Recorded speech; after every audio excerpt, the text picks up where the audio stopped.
Thanks for tuning in to NASCAR Talk on Prime Sports NASCAR as the boys are back together again for the first time in quite a while. Well, not too long. But it is a perfect time because the NASCAR Cup Series will make their way to New Hampshire on Sunday. And I think it's like the first time in I don't know how long that we've had back-to-back races without a road course race or something weird, like a weird race or something. Am I right? Yeah, probably a inaugural race or a road course race. Probably, yeah, because now that you say that, it's probably been since May. It was probably the Kansas. Well, we had the back-to-back Poconos, but that doesn't count because it's the same count. racetrack. Weekends, you could use the gray term and go weekends. Yeah, we have to go back to Dover and Darlington. Yeah, I was going to say probably Darlington, early May. Yeah. Well, don't feel too bad because we got two road courses right after this. Yep. Two in a row.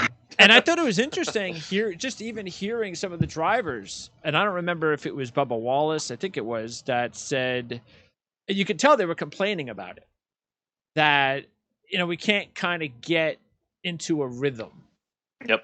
On the main courses. I mean, the road courses are all these weird tracks we're going to this year. That's not normal, and we can't get on this normal run.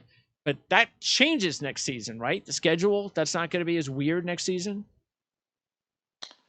It's probably going to be a close carbon copy, I bet, to this one. Really? I bet it'll be, the only thing, I think some of the factors are, there's a lot of road courses, but one of the factors is they haven't been to a lot of these road courses, so it's new events. Nashville was new.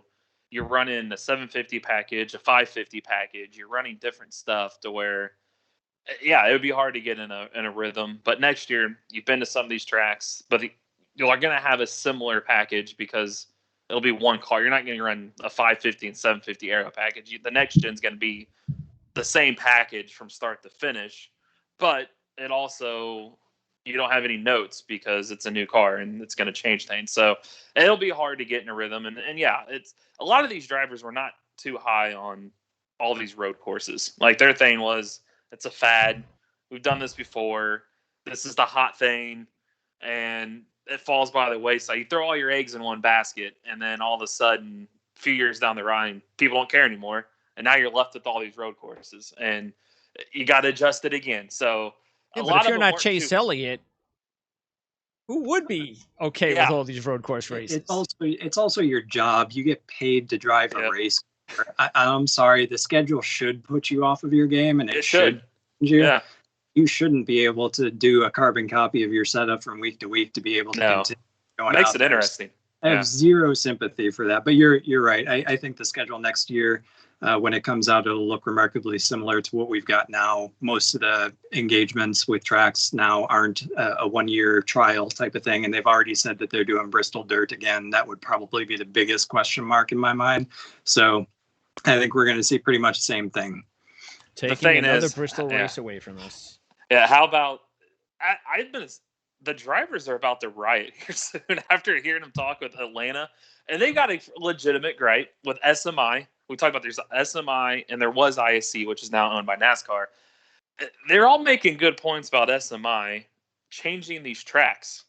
Bristol going to dirt. Like, well, we don't want that. Like, what are you doing? Kentucky with their repave. Texas, and now Atlanta. And they're like, whoa, they're not listening to us. We literally have no voice. Like, come to find out, they said they talked to drivers with their input for this Atlanta. And the top 20 drivers are like the media bullpen. And I think it was Jeff Gluck. Somebody said that they talked to all 20. Only one of them was even consulted on this. Atlanta came out and said they purposely didn't tell the drivers because they wanted to make an impact and not get anything leaked. And all these drivers are pissed. They do not like this at all. And now they're even more mad that it's like, you didn't even consult us. Again, we're the ones racing, and you're using a video game, an iRacing simulator, saying, "Oh, this is what should happen."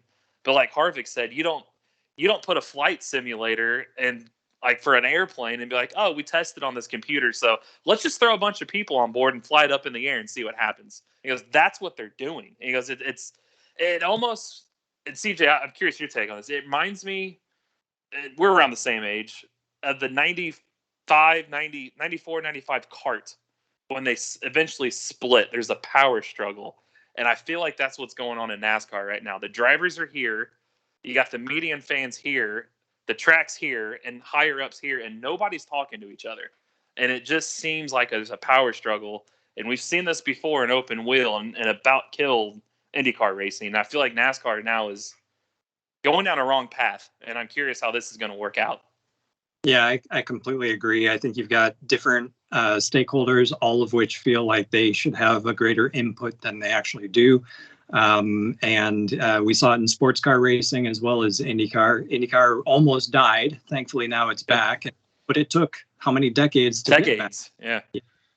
Sports cars, same thing. So they've got to tread very carefully. They've got to figure out a way to get the drivers on board, the teams on board, the tracks on board, as well as the sponsors. So very difficult task for NASCAR at this point, who are used to being able to be dictators. And the other factor, go ahead. Who's right when it comes to, because I've heard the drivers complain before about certain racetracks, and yet when they complain about something, it's like, yeah, I'm kind of on the other side. I want the racing to be not dangerous, but I want it to be more fun and entertaining. I don't want it to be boring. Are they more right about this, or do you think that they're not? I mean, whereas as a fan, should the fans be with the drivers or against them based on how the fans feel about this?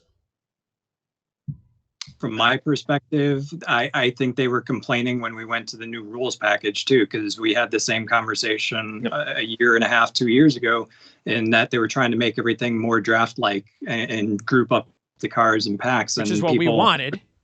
We wanted that, yes. And the drivers complained and said, I don't like that. There's not going to be any skill. There's not going to be differences in setup. Everybody's just going to be able to draft up on one another, and it's going to be a lottery for who wins. I don't know that we've necessarily seen that. No. But my perspective is we should be wanting to mix it up. The drivers should also want to be challenged. Quite honestly, I'm disappointed with, I think you said it was Wallace's comments. Mm-hmm. Whoever said that, I'm disappointed in them as a fan, because I think as a driver at the highest level of your game, you should want to be able to take on additional challenges and test yourself against the rest of the field in that. And if you're not wanting to do that, if you've got an aversion to that, then you're probably in the wrong profession. Sorry.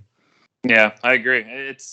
I think there's a fundamental shift, and there's the first they need to figure out. The first, I guess, the major topic, the elephant in the room, is what is racing? What is racing? What do the fans want? What do the drivers want? But what is racing? And they say the fans want this package, this low horsepower, high downforce package. And the drivers are, obviously, like you said, they're like, this isn't even racing, I'm just holding the gas pedal down. But we've seen, I think, the last few years that the racing package isn't all that. They were kind of right that there's a lot of that dirty air. There's not a lot of action. It's hard to pass. We've tweaked with this thing, and the drivers keep saying, we were right. You should have listened to us. If this is what you wanted to do, let us have some input to help out. Like, maybe we can help to make the racing better. But the drivers, what they want as much horsepower as you can get, as little downforce as you can get, spread out fields, passing easily. Is that racing? One could say yes. NASCAR and the fans, I think NASCAR thinks the fans want Daytona every week. I think that's what NASCAR thinks that fans want. But what do the fans really want? We don't know. We don't know what the true fans really want. We don't know what racing truly is. It's hard to know what that is until you define it. And it's always going to be that struggle. And I'm not going to believe NASCAR's opinion of what the fans want as long as they continue starting these races at 4:00 on a Sunday. Exactly. So you've got all these factors, and I think it's kind of starting to hit the tip of the iceberg. And then you got this new car coming out. And I agree. Hey, new car, looks nice. It is July 14th, and these teams don't even have the car yet. Nobody's got the car yet. And there was rumors the crash test dummy died in the crash test, which later proved to be false. But they said that the car didn't pass the crash test. It's July. These drivers are now getting worried that the part of the thing is it's the stiff right front. And they said that if you hit it in the right spot, you could severely hurt drivers with this new car. Again, it is July. We have not had these drivers. We've had 1-2 cars at the track the same time with this new car. we've not gotten past that. It's July. The season starts next February, and these teams don't even have the cars yet. So there's another factor. They're like, well, what are we doing here? Like, this car isn't even – it's supposed to come out. We haven't even got it yet. We don't even have it in the shop yet. We haven't even built it yet. So there's a lot of factors here that NASCAR was trying to do the right thing, that it's really starting to blow up on them. It's really starting to get concerning in a sense that, what are we doing? What package? The drivers have all said, like last week, what package are we running? Hey, it's great. We got a new car, but what are we running? Are we running high downforce? Low downforce? What's the horsepower? Nobody knows yet. And they're like, our season starts and next season's a few months away. It seems to me, though, that if I had to, as much as that we don't trust NASCAR, if I had to not necessarily trust, but go with the opinion of what we're hearing, okay, not trust, but what we're hearing, that I think the fans are, I would guess, the fans are more towards what NASCAR is saying. Because, again, NASCAR is saying that they want to appease the fans. The drivers, from what I'm gathering, and even hearing Kyle Busch talk about it, they wouldn't care if you were winning a race by 15 seconds. Hey, if we could win a race by 15 seconds, that's all. That's what sports about. It's about, beating the system. And if you can beat the system, then, then that's what it's about. That's not what we want to see. We don't want to see dominating. We don't want to see how smart you are and that, hey, we got it. We got the car exactly. We beat you. We beat everybody else. We found the right, mix of how to put this car together to make it faster than everybody else. And we dominated the race. No, I'm sorry. That's not what we want. The struggle, what they want, what in my vision, what NASCAR wants and what they say their fans want, and I think there's some truth in this, is look up the old IRL, Texas, Kentucky, Kansas pack racing. That's what they want. Where IndyCar was 2-3 wide for the whole race. It's like a mini Daytona Talladega, and completely dangerous. Those guys are crazy running like that. But those guys are flat out, and that they think that's what they try to create with this. It just didn't work because this car just was not created in 2013 to do that. That's what they're hoping this new car does. Now, the drivers, and I get what they're saying, is I don't have any skill if I'm just strapping in, pushing the gas pedal down, and holding a wheel. I'm not throttling it. There's no tire wear. I get what they're saying. But what you need to get is somewhere in the middle. And neither side's coming together. They're going farther apart. Yeah. And that's what's concerning. And now you have racetracks, and NASCAR wasn't happy with how Atlanta handled it. And you have racetracks saying, I think it was Steve Swift of Atlanta said, well, the reason we didn't consult all the drivers or talk to them is because what drivers want is not generally what fans want. And we're on the side of the fans, not the drivers. And NASCAR's like, whoa, you can't be saying that. So that's religious. Wow.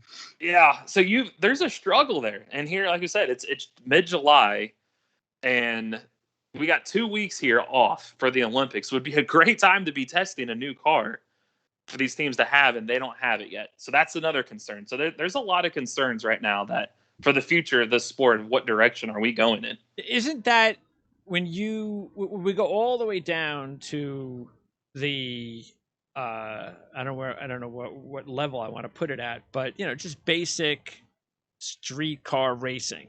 Your average, if you go to the South, and we're gonna put our cars, we're gonna spend a few thousand, and we're gonna put this race car together, and we're going to go out there on some, and there are these races in every corner of the South, I'm sure, every weekend.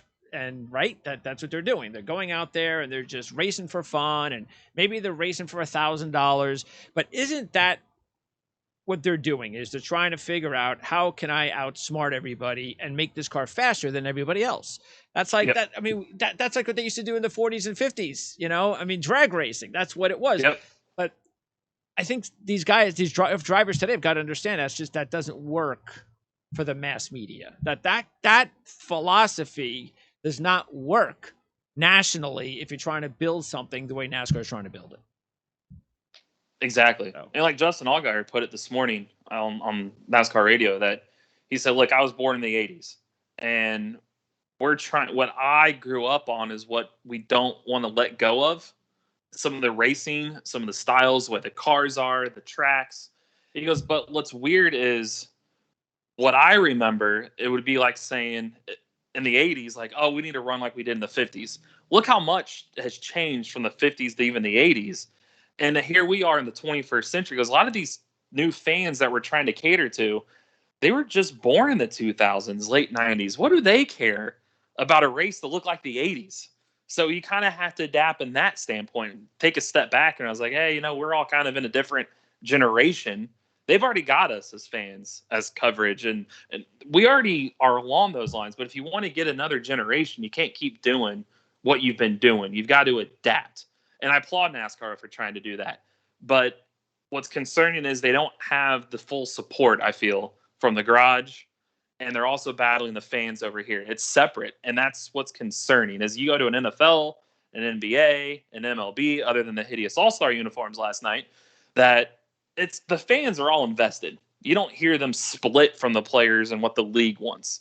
In NASCAR, we've got that, and we've seen what happens, as CJ said, in IndyCar and sports car racing. When this happened, bad things tend to happen. You start splitting. You look at the SRX. Look how much ratings they're getting and how much drivers are having fun over there. What's to say that they don't pass NASCAR? You used to have two series. We had kart and IRL, and for 23 years they split from each other before they came back, and it nearly killed them. What's going to happen with NASCAR if the drivers start? What if they start saying, like Kyle Busch, like, I don't need this. I'm going to go run IndyCar, or I'm going to go run sports car. Yeah. What if you start losing guys? Yeah. These guys don't need some of these veterans don't need the money. So it is concerning what this future could look like. So now we're going to go to New Hampshire this week. And if you look at it, only one race a year at Loudon, Eric, and they used to have two. Are you think that's a good thing as far as the style of racing that we're going to see this week? Is this one of those races we only want one of a season? Yes, 100%. Yeah, it is comparable to Pocono. It's nothing against the track. It's produced some good finishes lately, but they didn't need two dates. I'm glad they went down to one, and you get, by going down to one instead of two races with a split crowd, they all come together for one, makes the stands look fuller. Well, it is fuller. So yeah, it's definitely a better deal. All right, you agree with that, CJ? 100%. I'm not a huge New Hampshire fan, and looking at the results of last year, I remember Brad Keselowski made it a pretty boring race as expected. Okay, that's dangerous then. I was looking as we just take a quick look back at what happened last week at Atlanta. Kurt Busch getting the win. And, CJ and I, of course, have been doing the shows for the past few weeks alone. And this is one of CJ's drivers on his fantasy team. And actually, I think this was the third or fourth straight race. I put some money on Kurt. And I was surprised. I told you, CJ, I was surprised you didn't put money on Kurt Busch last week. But you just said you just didn't have enough. Eric did. I did. So Kurt Busch gets the win. And I was looking at the total and I go, wow, I made $160 on Kurt Busch. That seems pretty high. We don't usually make that much money. So I went and I did a total to look at our entire season and how much money was made. And then only 3 times did I make, and I think I've only won 5 or 6 times this year, but only 3 of those times did I make anything substantial. 140 with Kyle Busch at that Bushy McBush race. And then also Blaney in Atlanta, 240. Your best, Eric, was Logano's surprising win on the dirt Bristol race when he was about 30-1. You made almost $300 that week. That catapulted you to first place, and you haven't looked back since. And CJ, do you remember your best race, your best total? It was probably like 60, 80. It was 86. I want to say. Do you remember what race it was? I can't remember. Was it No. Bowman? Okay, then I don't know. It was the Texas Grand Prix with Chase Elliott at 2-1. I bet you would. How did I make the most money when a guy's 2-1? Well, that's because you put $62 on him. Yeah. So sometimes, as we were telling CJ when he was going that way a lot, sometimes that's the way to go. But it doesn't always work out that way. Anyway, so I thought that was interesting to take a look at that. And it just shows you how hard it is to make money in NASCAR. It just really is, which is why we like to put in our futures or championship futures. We like to combine it by the end of the season. as sort of like, okay, if we're going to invest money in our picks each week, we have to have almost like a backup, which are our championship futures. That's the best way to recoup the money. And if we have to, hey, break even. That's all. It's all, maybe that's all what it's about right now. And so far, just taking a look at the futures, it's still Larson's the one that would really make everybody feel pretty good. Especially you, CJ, because you have a lot of money on Larson, don't you? You have, like, I think 14,000 invested in Larson out of an 11,000 budget. So you'd clear about $3,000 if Larson won the championship.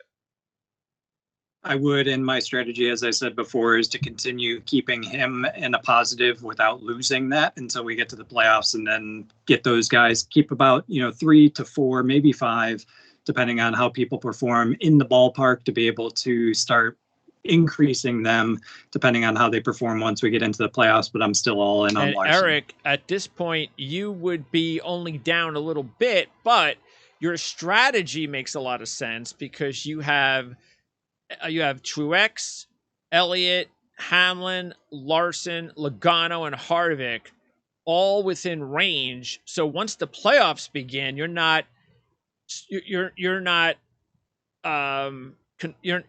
in a situation where you are restricted from wagering on only $100 per driver. You can then say, hey, I'll put 1,000 now on this driver, and that could really just boost up the number totals there, and I can make at least my money back and even everybody out. So in saying that, since you're in that situation more than we are, which one of those drivers, if you had to just take one right now to invest as much as you would want on, who would it be? Based on the numbers, the odds as well. Probably, to go all in, probably Larson, just from the natural being he's the clear championship favorite. And he's going to have the lowest odds. He's probably going to ride 2 to 4 to 1. And you're okay with 2 that? to 1, 3 to 1, like 4 right to now 1 at 2 to 1, you would still, hey, you know what? If I have to throw in a couple $1,000, I'll just do that. I'm not going to make a lot of money off it, but I'm that confident he's probably going to win the championship. Right now, just only because when you get those low of odds, you got to throw big money because you're not going to get much return throwing small. But the reason I've been taking all those other guys too is I'm getting Harvick for 10 to 1, 11 to 1, Kyle Busch 9 to 1, Truex 8 to 1. It's like I feel like eventually these guys are going to get hot again. Who knows with Harvick? It's just why I keep getting him for 10 to 1 and just like might as well. Or whatever it was, 12 to 1. His odds keep going up. Now he's 15 to 1.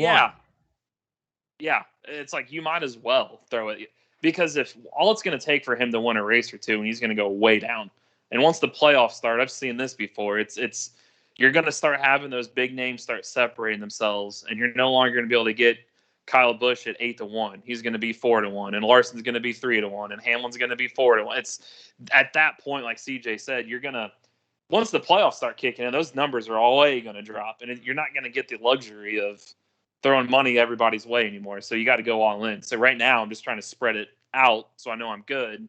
And then once the first round's probably done and you really can see who's true contenders, then shorten my circle back up and really start hammering.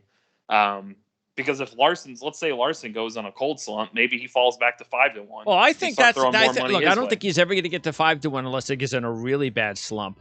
But what's going on right now is he's already starting to clearly slow down. And we talked about this last week, CJ, which was, what if he is at that point and it happened again? He finished 18th. So it's over. His hot streak is over. And now, is it Kyle Busch? Is it Chase Elliott? Who's going to be that next driver that's going to get hot? Because both of those drivers are probably the closest, right? Where if they were to win on Sunday, we can go, well, that's the next guy that's probably hot right now.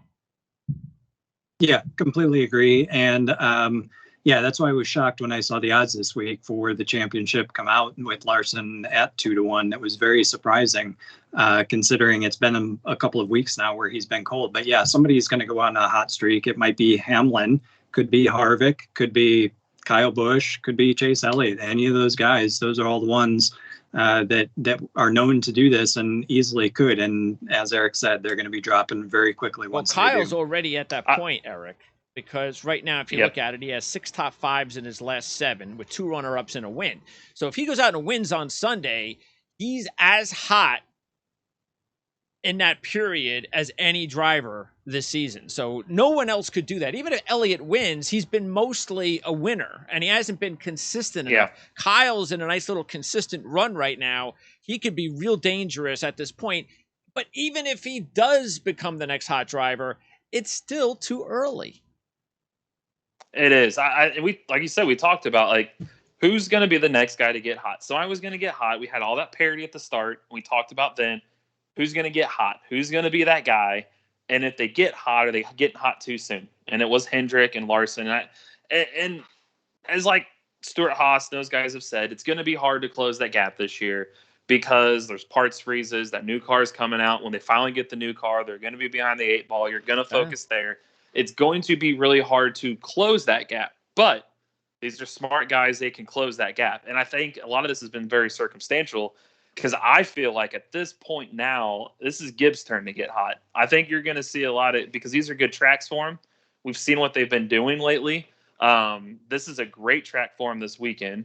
Hamlin's been right there. You got to look at his circumstances, the why his top 5 reign really ended when Hendrick started taking 4 of the 5 spots in the top 5. It just pushed him back a few spots. He's been searching for speed, but they're finding it. He could easily have 4 straight top 5s coming into this week, and he was speeding on pit road, and then he ran out of gas coming to the light flag at Pocono. That should be literally 4 straight top 5s coming into a track that he's finished runner-up 2 years in a row. He's getting hot. Kyle Busch, like you said, he finished runner-up, or he's got 7 top 3 finishes. 4 of those are runner-ups in his last 13 at New Hampshire.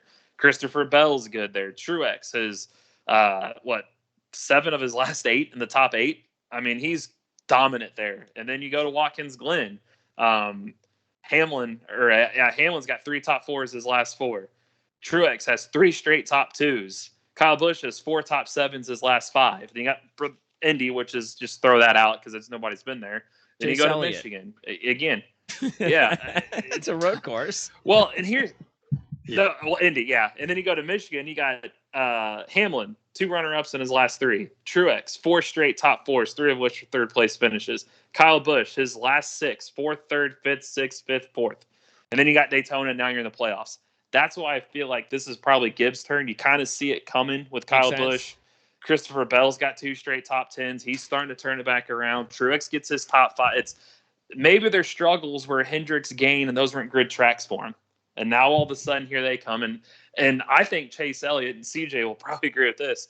He reminds me of Colton Hurd on the IndyCar side. He's either going to win or he's going to finish around 10th. There is no in between with him right now. And I feel like Chase Elliott's got to find that. I feel like that's concerning to me going in the playoffs because you can't afford too many of them where Larson's hogged all the playoff points. He's got a cushion. I don't think other than Bowman, and I wouldn't necessarily say he's a championship guy. Who else from them has got that luxury? So I feel but you know what's interesting is Elliott was able to do the exact same thing last year by winning 3 of his last 5 races, including the last 2. That's it. Yep. He had no consistency all season pretty much, but he won 3 of the last 5 and the last 2, and that's it. He stole it. And I wrote about this today. Hamlin's got a similar track to that, other than he's had better results this regular season. They've spent a lot of their time on the 750 package, which is like Elliott did last year. That's where you need to be good at in the playoffs. And you look at what Hamlin has done on short tracks and 750s this season has been the best out of anybody. And here he's heating up again. And here we go to Loudon, which is a track that he should shine at. And Loudon, as weird as it sounds, could be a precursor for the playoffs because I looked this up. I got it right here. Since 2018, when New Hampshire has become a once-a-year visit, the drivers that have made the championship 4 have finished 1, 2 in 3 of the 4 years. Since when? They took 3 of the top 4 since 2018 when Loudon moved back to how long have we had Darlington and not Darlington, Martinsville and Phoenix is the last 2 races? That was just last year. The last 2 races. That was just last year. But if you look at it, they took 3 of the top 4 spots in 2 of the 3 years too. Like the championship 4 guys have finished in the top 4. 3 of those 4 guys at this racetrack in 2 of the last 3 years, including last year. I mean, you look at Keselowski running good there. Hamlin ran good. Chase Elliott was 9th. He was the worst. Joey Logano was 4th. So if you just look at the championship 4 last year, Keselowski won. He was in the championship 4. He won this race. Hamlin was in the championship 4. He finished 2nd. Logano was in the championship 4. He finished 4th.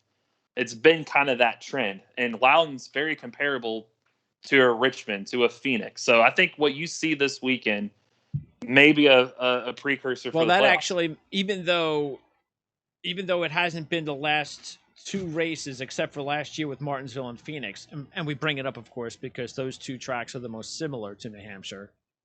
They have been 2 of like the last 4 races of the playoffs. Mm-hmm. So it just shows you, if you're going to be good on this type of surface at these similar tracks, then chances are you have a really good chance of winning. So that makes a lot of sense. Especially with the 550, 750 type package. Since that just came out a few years ago, This is very relevant. So you might see a lot of guys kind of go all in. Like, hey, let's treat this like a Phoenix. Because all these main guys have got wins other than Hamlin and Harvick. But they're so far up in the points where they can take a risk. Okay, let's just see what we got. Let's pretend. Well, we don't have any practice. We didn't have any practice last year. So let's see what we got. And it just seems like the guys that do good at Loudon end up doing good in the championship later. By the way, nobody has put Kurt Busch into their championship picks yet. Even after winning, his odds have dropped from 65-1 to 25-1. But even at 25-1, nobody took the bait on Kurt Busch. And he needs a little bit more. I guess we need a little bit more proof. And that is why this is whenever we're going to do a show to the 3 of us, we're going to have our fantasy sleepers of the week. And I'm going to just pop up Kurt Busch right there, because Kurt Busch is my sleeper this week. And he's my sleeper this week, not because he obviously won. I could be a sleeper, because he's still 25-1 to win the race this week. And if you look at it, he has, not only is he on a nice run, but he has a pretty good history at this racetrack. He's got 3 wins. He has 8 top 5s over his career. So I don't know why. Look, I know how hard it is for a guy like Kurt Busch to win 2 in a row at this stage of his career. But, when we're talking sleepers, I mean, I don't think you could find a better sleeper this week, CJ. Yeah, I think Kurt Busch has got a lot of momentum behind him. We've seen him turn around his entire season just in the past month or so. I mean, it wasn't too long ago that I think I even said that it looks like he's got to win a race in order to make sure that he's in the playoffs. And by the time we got to last week, he was already back into the playoffs because he had turned things around. Buescher had taken a step back in performance, and then he goes out and wins a race. So, I mean, he is, he's got everything going his way right now. He's consistently built up the momentum. We saw it with his teammate. Ross Chastain was consistently and quietly getting better as well. So it's not surprising that the overall Ganassi organization was able to get it done, especially under the wheels of Kurt Busch. And it took both of them to win that race because, if it weren't for Chastain, sure, Kurt would have passed Kyle. But all right, now, since we're talking sleepers, CJ, I'm going to pop up your sleeper this week. And it's a driver that we both put money on this week to win the race, and that's Matt D Benedetto. Yep. Again, he has had nothing to talk about at Loudon until 2019 when he scored a 5th place finish. And then he came back. You could say that's an anomaly, as typical of Matt Di Benedetto. Comes back last year and finishes 6th, despite starting 19th. He's another one that over the past couple of weeks has gotten things going in the right direction. Interview with him after the race in Atlanta, he said the team is clicking better now than it had ever clicked in his entire time at the organization. I think Matt Di Benedetto's got the talent to be able to win a race. We know that Wood Brothers can win races. Coming to a place where he's got back-to-back 5th and 6th place finishes on a high, knowing that he's looking for a ride next year, I think Matt Di Benedetto is as good a sleeper as any. And that's why I picked him back up on my fantasy team. So Yes, I just have a juggling act going on since I've been last for almost the whole season. I get the first pick each week, and hey, I'm going back to Matty D. All right, so then your sleeper is Christopher Bell, Eric. Yeah, he's been good at Loudon. I mean, he's been great in trucks there. He was great in Xfinity there. 2 wins. I know last year was a little anomaly. 2 wins. 2 for 2 or 2 for 3 at Xfinity Series? I think 3. I think he's raced. No, 2 for 2. Yeah, 2 for. I don't think they raced. And he led 279 laps which sometimes you win and it's like 30 laps. He had 279 combined laps in both races. This is like a short track runs like that's right up his wheelhouse. And for the odds you get him for, he's with Gibbs. Like I just said, that they're ascending. He finished runner-up finally at Road America. I was wondering if he was ever going to show back up again because he looked like he was running like he did for Levine last year. And then, like, what happened to Christopher Bell? He won, and then he's been non-existent. And then he's shown back up again. And I feel like he's got momentum. He's going to have a decent starting spot. And with the Toyota power, Toyota's been great at New Hampshire. So, like, well, that's a good safe sleeper. Yeah, and for again, the week. it's both for. I mean, our main focus on the sleeper is fantasy, but again, as we said, both CJ and I put money on D Benedetto. I also put money on Bell, and Eric also not only Bell, but 3 other deep sleepers to consider. Eric, quickly on those 3. Yeah, definitely Custer. I mean, he's way back there, but he finished 8th last year. This is a track. For some reason, when SHR enters this weekend, like they have in the past, they just remarkably turn it around and they look good, and then all of a sudden they're off to the future. And so this is what they look like this year. It feels a lot like 2019 when Harvick was winless, Almirola, they couldn't get out of their own way, and then all of a sudden Almirola and Harvick are battling for the win. Custer, like I said, he was 8th here. He's run good there, and Xfinity and trucks. Granted, he's had some bad luck. I think one of the Xfinity races, I believe he wrecked. He had nowhere to go and ran into somebody, but it's a good racetrack for him. And for the odds you're getting him for, why not? I mean, what was he? He was 125 to 1. 125. But again, I mean, yeah, you could put a couple of bucks on him, but for the most part, fantasy-wise, that would be one of those definite deep sleepers that you want to keep an eye on. Yeah, he'd be the top deep sleeper that you want to. And by the way, 17th and 17th in his last 2 races are his best 2 results since Daytona. Think about that. That's not a good thing, but in a way, maybe it is if he actually can race well this week. And any other 2? Almirola, right? Almirola was another one. Yeah, I was going to say, I'm trying to look at my list. Yeah, weirdly enough, when he was with Petty, this was his best track, 5th and 6th and 13 and 14. He was 3rd in 2018, 7th last year, 11th is his worst finish there since 2018. So he's another, again, SHR theme. There's 2 SHR drivers. I feel like going in a little bit on SHR just because of their odds. You might as well, because this has been statistically a good track for him. And so why not go 2 SHR guys and then led laps in each of those last 3 races here as well. So consistently. Yeah, he led 42 laps out of his 56 total in his career just a couple of years ago. And this is a track too. You can risk going a couple tires at the end or fuel only if you can strategize it right. And if you look at the playoff standings, like CJ said, I remember we talked about this a month or so ago. Like, I think the playoffs are set. It's going to take somebody to win to get in. And Kurt Busch went on this, made up 83 points in 5 weeks. But you got to look at it now. There's Chris Buescher is I feel like he's too far out to do anything with it, and everybody else is like 90 and 100 some points out. There's no way they're going to make that gap up in this short amount of time, and they've only got 5 races. So it's win and win only. They're not points racing. So if I were them, do whatever strategy you can do to get yourself to the front in the end. And those guys can swing massively at the fence, and it could pay off at a track. And by the way, New Reddick, the other deep sleeper, he's not as deep as Custer, but 10 top 10s in his last 15 races. He's the epitome of good fantasy sleeper, and a driver that if he was like that for most of the season, he'd be sitting there kind of the way Austin Dillon is, unimpressively in the playoffs. But Reddick, look, 10th last year, so why not? Yep. Well, and you look, he's improved. He's got 7 top 11s his last 9. But you look at his finishes, from 19th to 18th to 11th to 9th to 8th to 6th. He's getting better, which is what you want to see at this time of year. Plus, they're going to fight, and I wrote about this Monday or something. I think I wrote it Sunday, posted it Monday, that you've got to look at the playoffs now since Kurt Busch won. You've only got 4 wild card spots. And it's going to take somebody probably to win to get in. He's now last of the wild card spots. And look at what he's running. His teammate's right in front of him. So it's really going to be an internal fight. There's only 8 points between him and Austin Dillon. You don't want to be 16th because if you are, somebody wins, you're going to get knocked out. So there's going to be a fight between those two. So a win gets him automatically in, and he's getting close. You got to ride that wave, and he's kind of reminds me of what Kurt Busch has been doing, just a little bit quieter. So, yeah, for his odds, why not? And by the way, speaking of that kind of trend you were just talking about, Martin Truex Jr. in his last 5 races, 22nd, 18th, 11th, 9th, 3rd.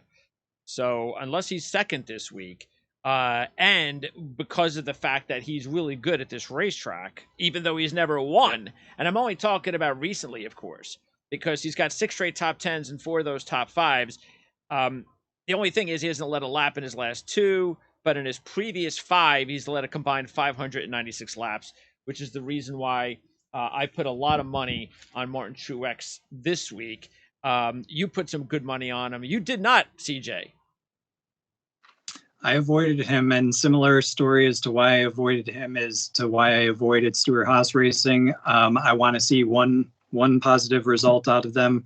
If they do it another week, I'm in. If they don't, then nothing lost. And then your top pick this week, CJ, is is going to be Bowman, which kind of surprised me a little bit. But and around the same is Byron and Logano at 12-1, Bowman at 14-1.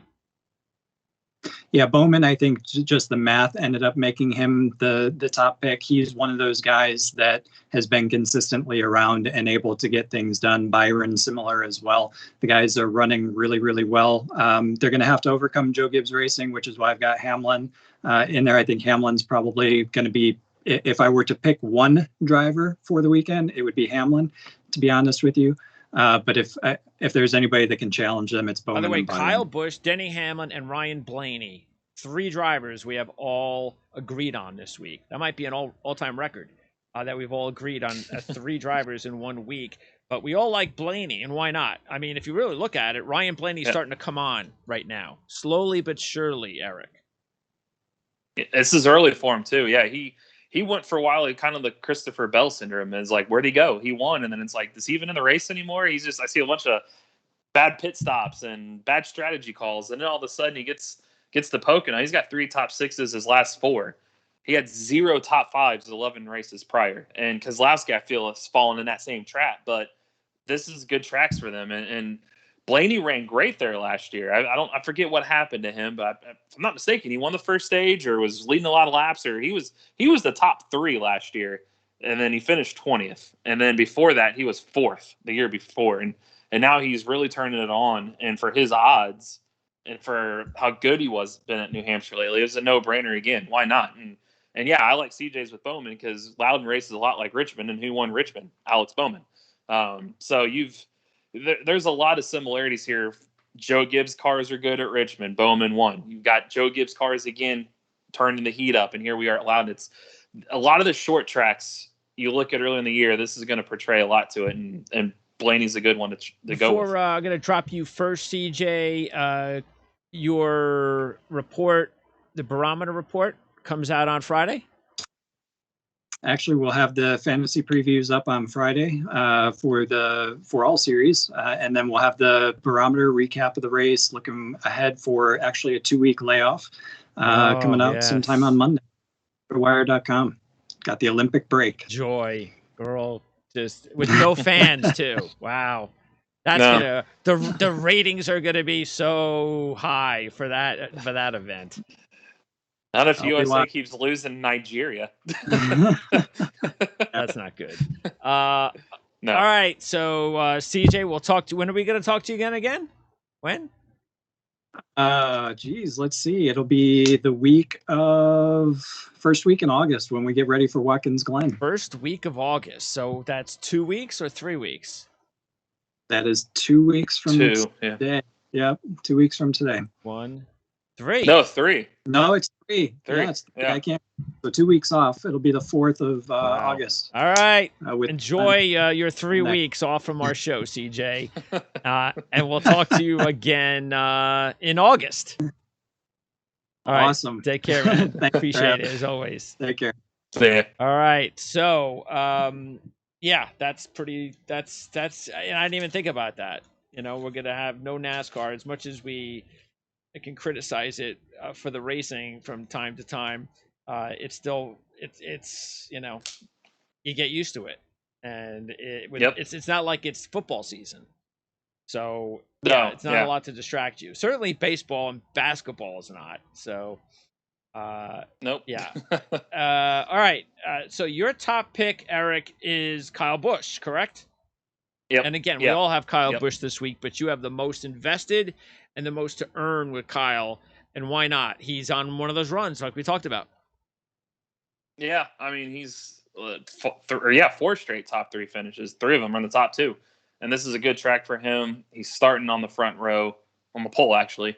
Last time he was on the pole at Loudon, he won, and it just seems like he's finally ascended up the ladder. And that, oddly as it sounds, I feel like he's Kyle Larson's top contender for the championship right now. If not, maybe playing himself to the favorite for the championship, depending on what Larson does this And weekend. he's still a very generous 8-1. Yeah, which shocked Kyle me. Larson is still Absolutely 2-1, and Kyle's 8-1. Look, I understand why Kyle Larson's still 2-1 because there's so much money that has been thrown on him over the past couple of months that eventually you have to wait for some of the other money to come back. But still, I mean, take advantage of that at 8-1. Yeah, and he's coming. This is a typical Kyle Busch fashion. This is how he wins his championships. They figure it out, and then seems like they have, and here he is, and he's on that run like Larson was a few months ago. But he's just not getting the attention that Larson was. I mean, really 3rd, 5th, 11th, 2nd, 1st. Yeah, 3rd, he's not 2nd. winning as much. That's why. Yeah. That's the only thing. He's not dominating races, but he's there, and that's all that matters. All it's going to take for him to probably win Sunday, and then you got the little lull. And if he starts off hot again, then that 8-1 is going to quickly probably come forward. And then Truex, as I mentioned before, I have the most on Truex this week, but you're right there too. You have a good investment, and why not? Not only because he's trending in the right direction, but he won Phoenix, he won Martinsville, and we talked about not only is it the most similar to those 2 tracks in Hampshire but those are the 2 tracks that will end the season, which is why you can't even count Truex out, and his championship numbers are at 9-1. Yep. Yeah, it's no brainer for both of those. I mean, and they've been good at New Hampshire. That's why I'm shocked that they are where they are right now, because I feel like this might be the last week you're going to get them at those numbers, because if they come out and both finish in the top 3, then yeah, they're going to have to drop because they're clearly coming up. And you got to look at Truex came from the back twice last Sunday on a track that was hard to pass on, and he still finished 3rd. Imagine what would have happened if he started towards the front or never went back a second time. He might have been right there for the one. Well, if this was the 500 race, then he would have won probably. Yeah, he probably would have won. Yeah, he had. And then you also threw money on Harvick this week. And he's had some really good runs at this racetrack. He's won 4 times. Yeah, 2 of the last 3, and he was only 5th last year. Only 8 top 5s in his last 10. Yeah, and look at the odds. Nobody's talking about him because he just has been so quiet for almost the entire season. Yeah, it's odd that he hasn't won in almost a year, and you just feel like this track isn't a lot about speed. It's not a lot about horsepower. Because it's got longer straightaways, but you still got the longer turns. It's not. I could see the 1.5 miles or something like that, a bigger track. If you're lacking in speed, you're out to lunch. But you're not going to be able to drive away from somebody. And he hasn't led. Come on, how many laps has he led this year? 50? Like 40s. Yeah, like 48 or something. I don't think he's led since Darlington. That's been incredible. That long. Ford has won the last 3 races at New Hampshire. Chevy only 1 win in the last 14. Does that mean that really? Did you take any Chevys this week? I don't think I did. No, Bowman. Other than Reddick. I took Bowman because of his odds. Yeah. Bell's Toyota. Oh, Bell's a Toyota. Okay. Who else is the Chevy? I think I took Reddick. Reddick. That's right. Okay, that's who it was. Yep. But none of the favorites. I didn't take any of the front running. Your typical Elliott, Larson. Hendrick hasn't won there since 2012. This isn't one of their best tracks, so. To me, they're kind of backing their way into this weekend, and this isn't one of their better tracks. Gibbs is hot, and this is one of their better tracks. I feel that's why I felt more Toyota, and like I talked about Stuart Haas with Ford, that their odds are better for some reason. Just take it. They're kind of handing it to you, and if it plays out what they're handing to you. They're kind of handing I you think, money look, right Kurt now. Busch is the only one that I took that was a Chevy, and that's only because of the fact that he won last week. And like I said, I mean, It's hot. why not just Yep. put a couple of bucks on him? And lastly, starting position does not matter, has never mattered at New Hampshire. 5 of the last 8 winners started outside the first 6 rows. 1 pole sitter has won in the last 16. So don't worry, and that's a good thing. Kyle Take Busch. advantage of the odds Yep. outside the and fantasy-wise, drivers outside the top 12. Yeah, they're kind of handing it to you again. And granted, prior to last year, they qualified, and qualifying didn't matter a whole lot there. And now we're starting on True. last week's results and points. That changes things. But yeah, you could go off strategy and try some things in Loudon. It's because the track's got some grip. You could take 2 tires, fuel only, depending on when you're stopping and when the last time was you stopped before that. So there's some options here to really scramble some What are things you up. going to be doing? What's your schedule? Well, with NASCAR going dark, and IndyCar has a longer dark period. When does IndyCar come back? Same weekend as Watkins Glen. It's a doubleheader on NBCS, and they'll go to Watkins Glen. A Sunday? IndyCar will be after it. Yep, Sunday the 8th. So that's so it's basically 3 weeks off, 3 more weeks off for IndyCar coverage as well, and hopefully we'll get some interviews. We're trying for interviews. Yes, I was going to start working. That on would be nice if we can get that accomplished. This is the perfect time in both series to try to take advantage of that. So hopefully we'll get lucky enough. We'll be able to get something. But other than that, again, this is the time to re-energize. And that's what we're going to try to do behind the scenes. We're going to look ahead at the playoff tracks, and we got some things that we're working on there because that's when things it'll be here before we know it. The postseason. Once they get started again in August, I mean that's when we're going to be full-fledged training camp, preseason games in the NFL. Yep, it's as weird as it sounds. Yeah, there's going to be football, and then NASCAR playoffs. IndyCar is going to end the normal season in September, and we're going to really start ramping things up. This is the dead period. When they come back, then we're going to have a lot of fun. Eric, appreciate it. By the way, what will you be covering on your website between now and then? In the break? For the next 2 or 3 weeks. Yeah, I'll probably focus on some silly season stuff. Probably some more rumors that are coming out, and good time to, and then any other story that comes out in the meantime. That something's got to come out, and then they're not going to have a dead period. Maybe the IndyCar TV contract, stuff like that, is probably going to happen during that time. All right. Great job as always, Eric. We'll talk to you in about 3 weeks. Thank you. Sounds good.